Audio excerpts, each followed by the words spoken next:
Guys, we can go ahead. We are being live stream now.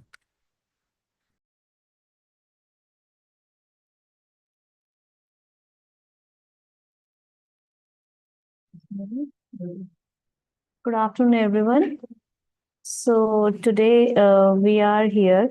We are from IIT Kanpur. It's a like SIIC incubation center, and we would like to first invite you to our webinar, and we would like to inform you that recently IIT Kanpur has launched the Center of Excellence in the domain of 5G, 6G. And this initiative was taken with the help of Start in UP. And under this initiative, we have opportunities for different people like faculties, students, entrepreneurs, everybody. So, here in our Center of Excellence, we are facilitating students and individuals and even startups with different facilities, like in terms of mentoring, in technical expertise, infra also we are providing, and we are even giving funds to help the startups grow their business.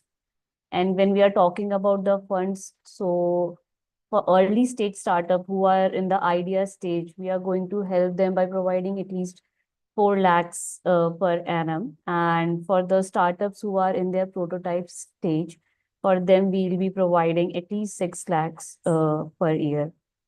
And when we come to our next stage, so we want all the people who are present in this webinar to know that we have initiated this webinar series to disseminate the information and opportunity to everybody regarding the Center of Excellence that is present in the IIT Kanpur. And from this week onwards, we have initiated, and in the coming weeks also, we are going to conduct some more webinars where the speakers would be from different fields like medtech, clean tech, and many others. And today, the speaker of this webinar is Mr. Charles Avinash, who has completed his MTech from TIS Mumbai. And he also has his academic excellences from USA and universities like Cornell in USA as well as Monash in Australia. So I would like to welcome Charles Avinash to this webinar. Now, Charles, over to you. Thank you, Neha, for organizing this webinar, and thank you to all the teams that who have worked to make this webinar a reality. So this will be a webinar. I mean, my speaking will be about for half an hour. Then we will open up for any Q&A, or also we will also share our email ID so that in the later stage, so that the people who are in the webinar as well as who are watching us on YouTube can actually write to us and we can have interaction. So for this webinar, the title of this webinar is Becoming a Student Technology Entrepreneur. So the basic assumptions that we are making that the audience here are that the audience who are listening to us are first are students, and second thing is that they're interested to work in a technology area. And third is that we are going to speak from the basics so that there is no one left out and we kind of cover step by step so that everything is covered. So with these assumptions that I am going forward. So as Dr. Neha told that I specialize in entrepreneurship from TISS, and I have been working with startups for quite some years now. And also my bachelor's was in engineering. So that's the reason. And I have been taking sessions in IIT Kanpur and even National Institute of Entrepreneurship. I was taking entrepreneurship sessions, etc. So with that experience, I'm coming here, and I really hope that what we are speaking will add value. And even if one of you take up entrepreneurship and have a business, starting a business, we would consider this webinar a success. So as Neha mentioned, we want to reiterate that we are at IIT Kanpur starting 5G, 6G Center of Excellence. So that you can find it on our website when you go to Startup Incubation Innovation Center IIT Kanpur website. There you will get a link of 5G, 6G COE. You can find more details there. And again, at the end, we'll be sharing our email ID so that you can write to us if you have any say questions, queries, etc. So now let's jump into the topic of what is like becoming a student technology entrepreneur. What are the kind of challenges or doubts that you might be having? So that is something that we will start looking at. So one of the say there are two thoughts that go on, especially the students and who are going to entrepreneurship, is that one is that starting a business requires a lot of money. So that is one thought that majority of the people have, that we will be discussing that is it true that always do we need a lot of money to start a business?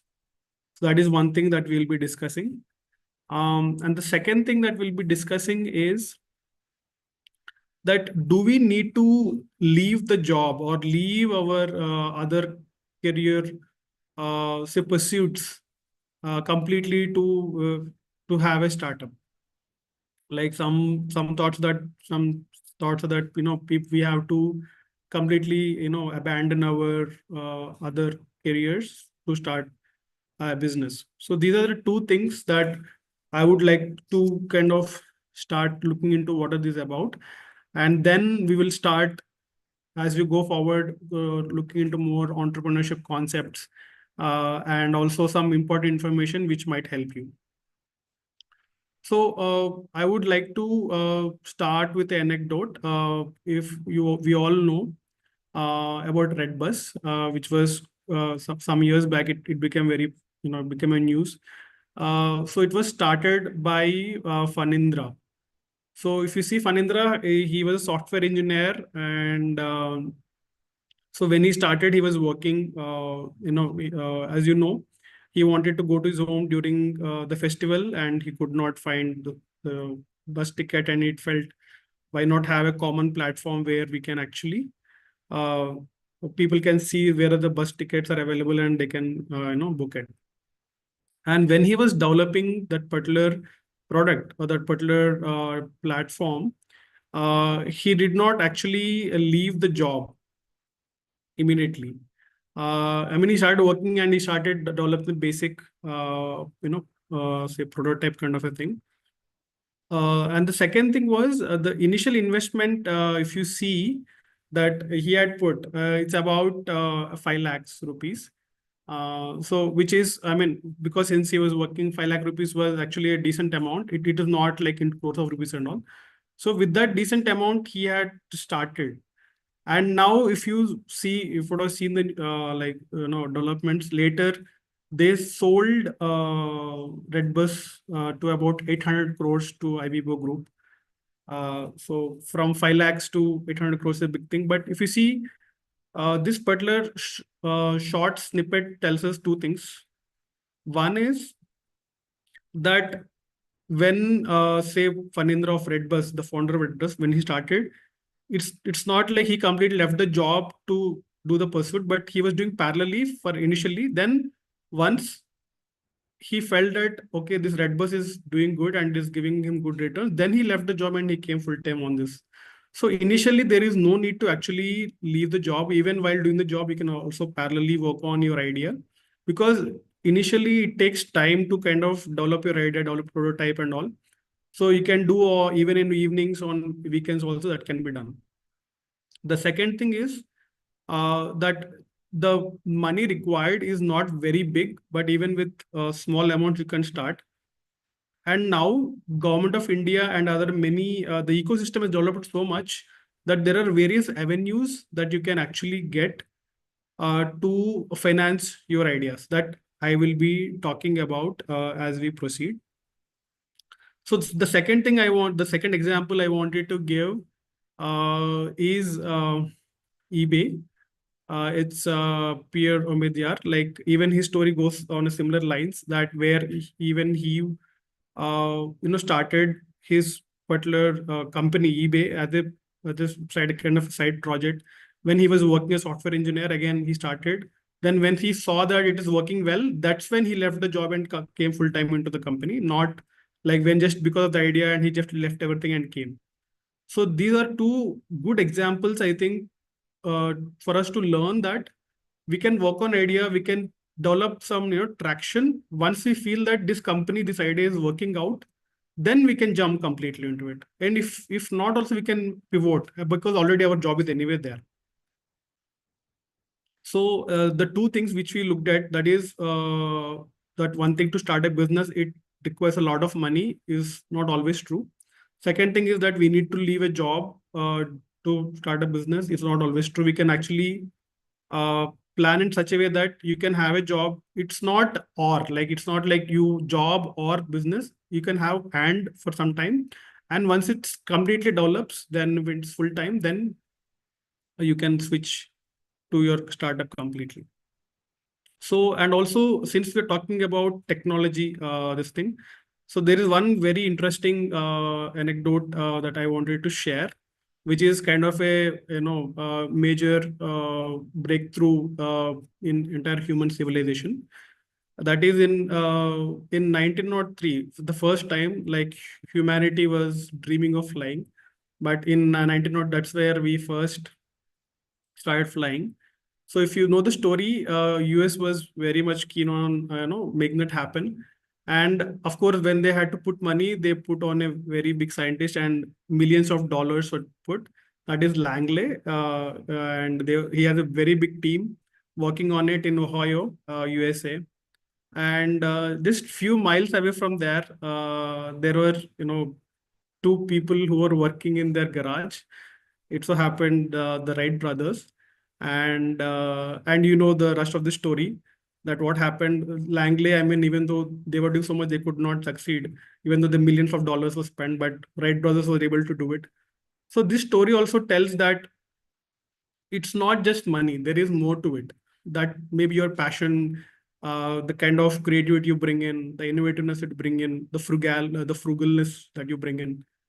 So there are many aspects, and it's really inspiring, these stories. And I think we need to keep them close to our heart, and really we can move forward from there.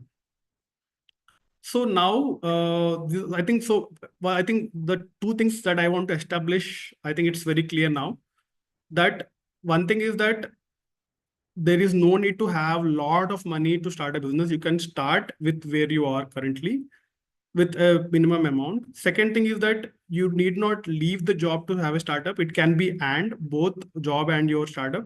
In the beginning, if you think that the business completely takes up, then you might need to switch completely to the startup.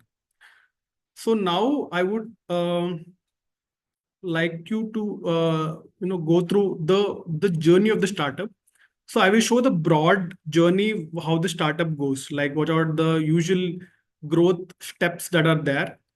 And at each step, what support you'll be getting. Like that, that's what I'll be sharing my screen. So I hope my screen is visible. Okay. Yeah. So, yeah. So if you see I mean, this is broadly, I have put it together, but there may be in between steps also. But startup's journey, usually it starts with your idea. That's called ideation phase. Then from your idea, you start from your mind, you actually wanted to see how it looks like. You start making a prototype. I think that's, you are very familiar what the prototype means. Then from prototype, it's not like we make a end-to-end product and we go to market. It need not be like that. You can make a minimum viable product with the basic amount and give it for testing to the alpha and beta users. As you know, now it's alpha testing and beta testing is very popular. Even applications on the like Google Play and all, they give for testing. So to see if there are any bugs or if everything is fine. Once they feel everything is fine, then they'll go go to market like for the customer. So you can make a minimal viable product, then you can go to market, and then there'll be full commercialization. So the entire cycle of the startup, it kind of broadly comes down to these 5 steps. Now, if you see in each step, there is a support being provided in the entrepreneurship ecosystem now. So I would, yeah. So now if you see here, there are different funding support that are there. So now I told, my assumption is that you're at ideation phase now. So for you, from ideation phase, when you're going to say prototype phase, EIR is entrepreneur in residence. There are various programs that are there that has helped provide you some funds so that you can take off, from there, from idea to prototype. Of course, then from there also, there are also continuous fundings available actually at each stage. From prototype to MVP, there is MVP grants, then there is GTM grants, then there is, of course, one from your go-to-market to angels. I mean, full commercialization, there are angels and venture capitalists also. So at each step, there is now the startup ecosystem, the entrepreneurship ecosystem is matured now, even in India. So there are various funding programs available. But for this webinar, we are mainly focusing only on EIR because we are looking at student technology entrepreneurs who are just starting off. So, so I want to show this particular slide. So mainly these are some of the EIR, even as it Neha told. There is even EIR in 5G, 6G Center of Excellence. And if you're interested, we will be sharing the email ID. You can let us know if you're interested, and we will be reaching out to you and see how we can provide you support as well. But broadly, there is Nidhi EIR. They give about 3.6 lakhs for 12 months. Every month, they like a type. I mean, you get support. Then there is Tide EIR, about 4 lakhs. Now there is even Genesis from MIT, that is Ministry of Electronics. There is even, you can get up to 10 lakhs for 12 months. So these are the support systems that you have. Of course, what happens is that whenever there is a funding program, they will give out the applications, call for applications. You have to apply for them. You tell what is your idea, what you want to do, etc. So from there on, you can get the funds, and there they'll be even providing some mentorship supports, some ecosystem support, etc. So once you get into that particular ecosystem, then of course you get a lot of things. So, but these are the broad EIR supports that you can avail. Now, since we're talking about mainly technology entrepreneurs, so this is something that you need to really know, that is technology readiness level. So there are TRL 9 levels. So when we spoke about that ideation prototype, that is more from a business point of view. This is more of a technology side of things. So first 3 levels comes under research, where you look at where you want to like what are the basic principles that are there in the product that you develop, then technology, that concept, then you make a proof of concept of that. So then there is research, then there's development, there is deployment. So this is TRL, something I would request all of you to go through and familiarize yourself. So that's very important for the technology entrepreneurs. And even when you interact with, say, any of the stakeholders in the entrepreneurship ecosystem, especially technology entrepreneurship ecosystem, this is what everyone talks about. They'll ask you in which TRL level you are in. So you need to look, I'm in, say, tier level 4. I'm already technology proof of concept is there. I'm trying to validate in lab, etc. So this is something that you all need to know. So yes. So now these are some of the basic aspects. So now there are other aspects that which I'll be touching on basic other elements of the startup in terms of their financial, legal, and all you need to know. So now when you start a business, you would be asked to register a company. Now, I mean, maybe I'm assuming that all of your engineers, and you may not be very familiar with what is the legal structure, in what we have to register your company. So we hear about sole proprietorship, we hear about LLP, we hear about private limited companies.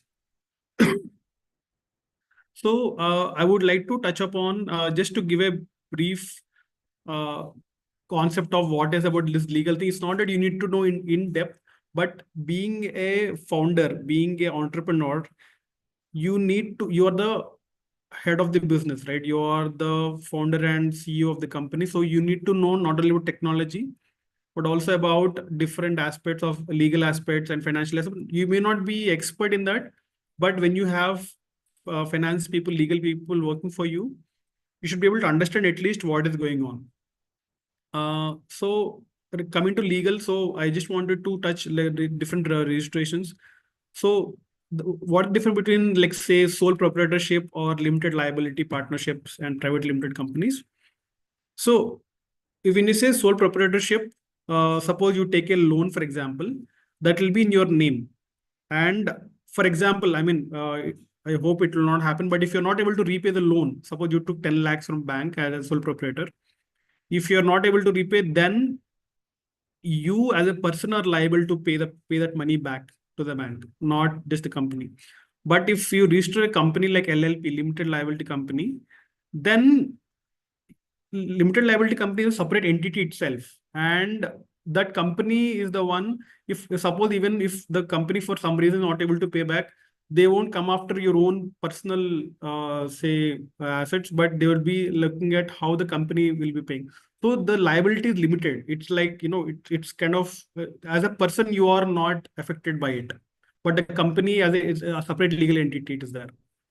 So that's one of the advantages where limited liabilities are the beyond all this say legal structures are very helpful. And when you look at a private limited company, so we would suggest like if you are very serious about your say startup and business, you really want to take it forward. So you can actually, if you're a technology company, it is good that you go to private limited company, because when you, for your growth also, when you need investment, when you have to issue shares, when you want venture capitalists coming in, angels coming in, it can only happen in private limited company, because that's where you can give equity, say 5% or whatever percent equity, and you can get investments. So it is very good for growth, and private limited company is most preferred when you are expanding to, say, international markets, because it is more transparent. It has, compliance, everything is proper and everything. So everyone would like to associate with private limited companies. So we would suggest, I mean, see how relevant it is, but private limited company, if you are especially planning for a longer term. But of course, yeah, there'll be yearly compliances that you need to follow up that might require some amount, so that that you need to look into.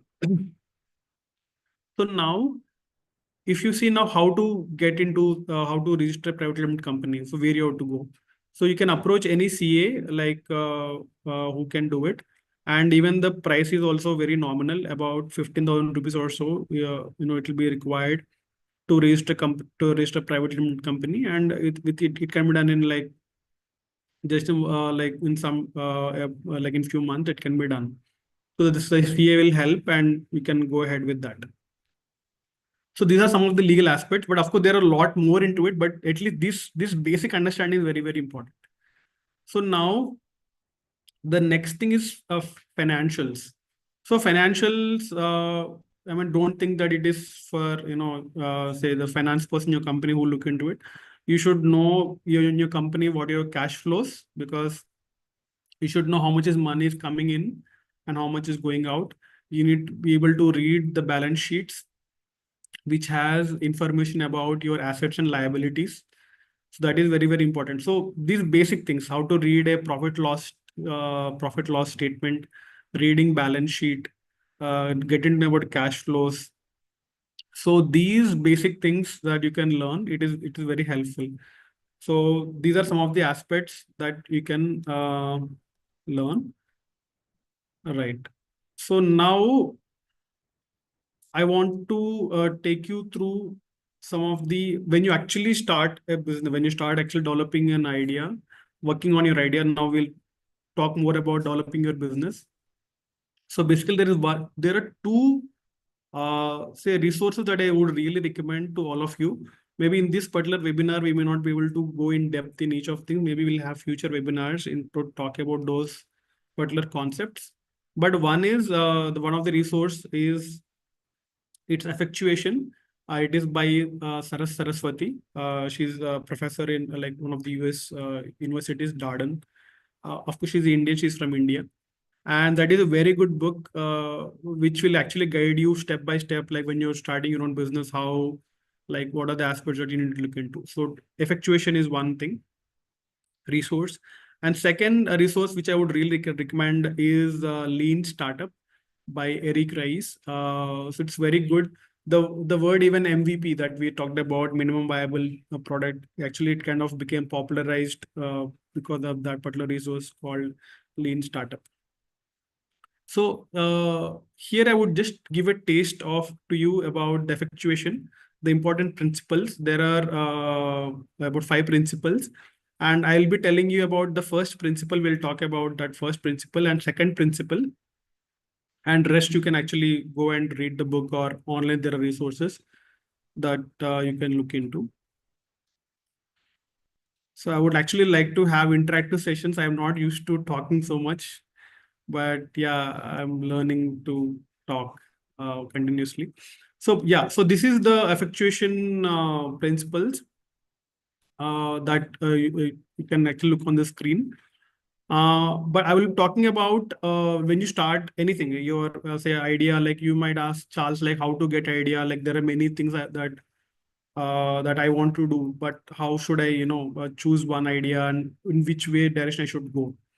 So this you can start with means that, I mean, look at what you currently have. For example, you are a student of IIT Kanpur, right? So you can look at what I know, like that is that you already have, suppose you're, say, for example, you're doing, say, electrical engineering or electrical engineering or mechanical engineering. You already know you have some knowledge on how things are working. Then from there, you know some professors, you have access to labs. So there is already some resource that you already have, right? So once you know the resource you have, and you can also look at what are the gaps that are there in the market or in that particular ecosystem.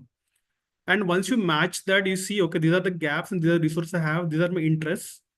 So from there on, you can start matching. If it's a workshop, hands-on workshop, I would have made you do like actual exercise where we look at what are the resources you have in your hand currently in terms of what I know, who I know, like who I am, etc.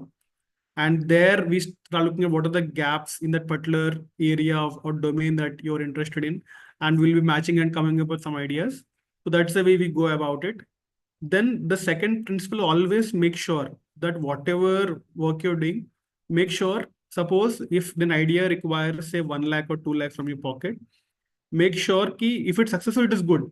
But even if there is a loss, also you're okay with it. That's the affordable loss, principle, where even though initially, especially because when you're putting in money, especially your own money, make sure that it is an affordable loss. That's very, very important. So there are other concepts, but I think for now I will, because of time, I'm keeping it short. So these effectuation by Saraswati is a very good resource that you can actually look into. So then this is one thing you should know. Then there is one more important, say, framework that it's very helpful when you're, like say, illustrating or you see how your business looks like. That is a business model canvas. So I'll be sharing my screen.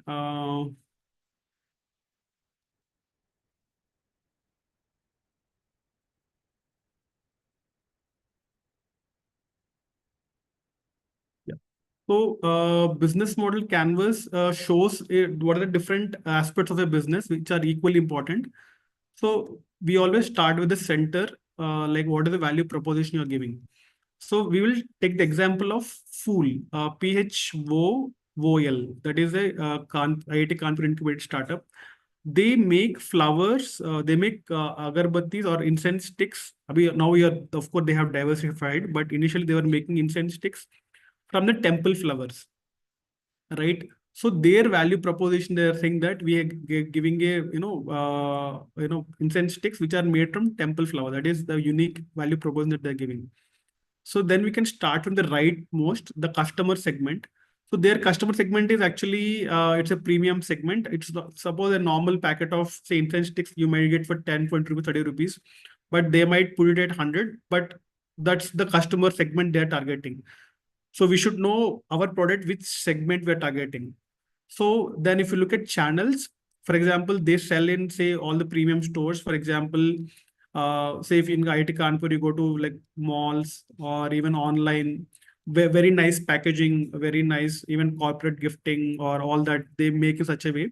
So the channels, where do you sell? That is very important. And how do you maintain customer relations? So all these things you need to start thinking about overall your business when you look into this. These are some of the aspects you need to look into. So the value proposition to the right is about talking about customers, and to the left, it is talking about, say, about your suppliers, for example, key partnerships. So your key partners include your suppliers, your funding, your staff, employees, etc. All these comes under key partnerships. Then key activities that you need to do in terms of manufacturing the product, delivering the product, all that stuff. Then what are the key resources you require? So once you start writing them down initially, it will give you a lot of clarity. It's a very simple framework, but very effective framework. Then if you see below, there is cost structure to the left. So how will you plan your cost? Ultimately, the point is to reduce your costs and write if you see revenue stream. And what are the revenue streams you need to have? So less cost and more revenue, always profitable. But of course, we need to have different cost structures. How do you plan that? And how from where you'll be getting different revenue streams. And it's always good to have multiple revenue streams so that the business is diversified. Even if one stream there's an issue with other revenue stream, you can balance it. So this is one thing that business model canvas is a really helpful model that you can all look into. So, and one more thing is that it is very important. Once you know that once you're starting developing your idea and you feel that somewhere that the idea is not working out, it's okay to pivot. I mean, when you think that the particular market or that what you have entered idea is not working or something like that, you consult your advisors and see. And if you think it's not working out, you can always pivot. And the second important thing that I want to mention is that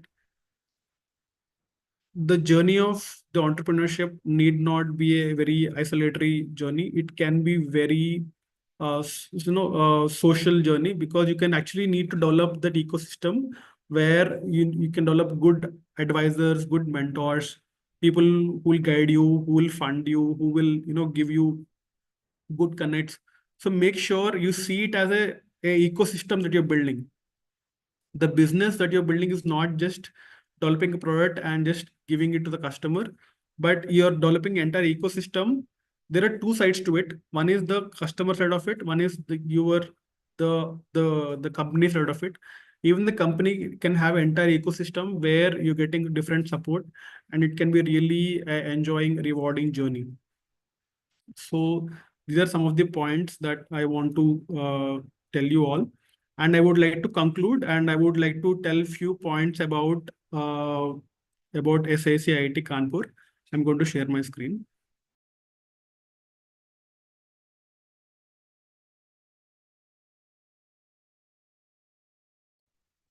So I'm going to share my screen.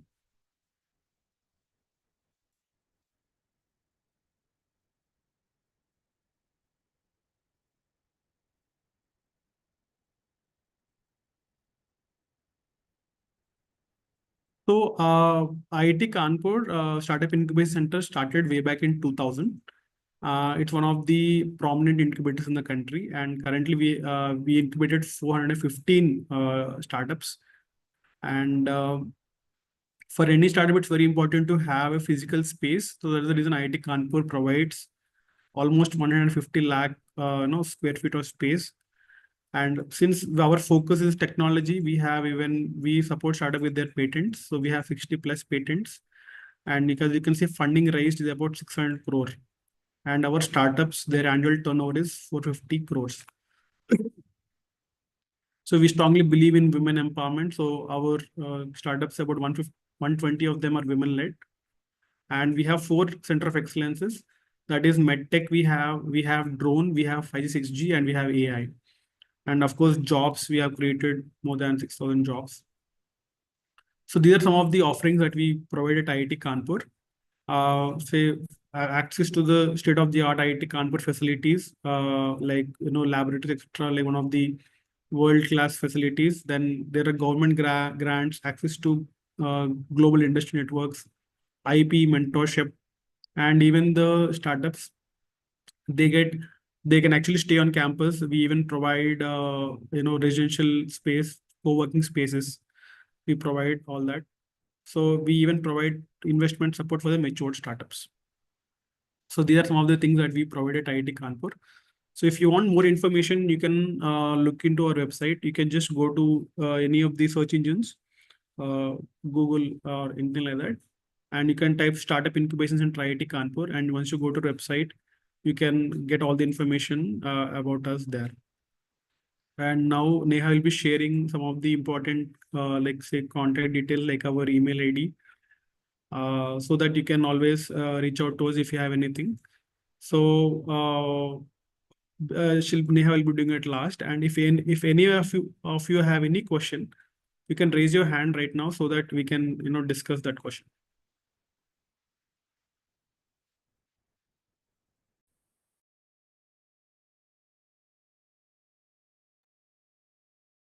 Okay, so we'll be sharing our email ID, so you can always write to us. So Neha, over to you.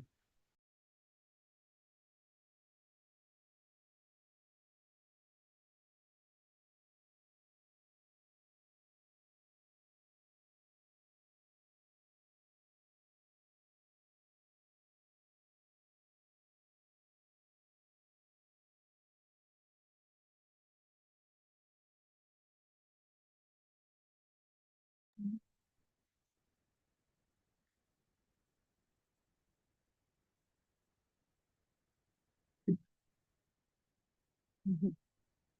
So thank you all for joining this webinar. If anybody is having any type of query regarding Center of Excellence or something like that, you can ask, like whoever wants to talk. If no, then we'll end this webinar. And we would be very happy if you come and visit the website of SIIC, and you can explore other ongoing programs as well in different domains like clean tech, med tech, and others. So thank you so much once again.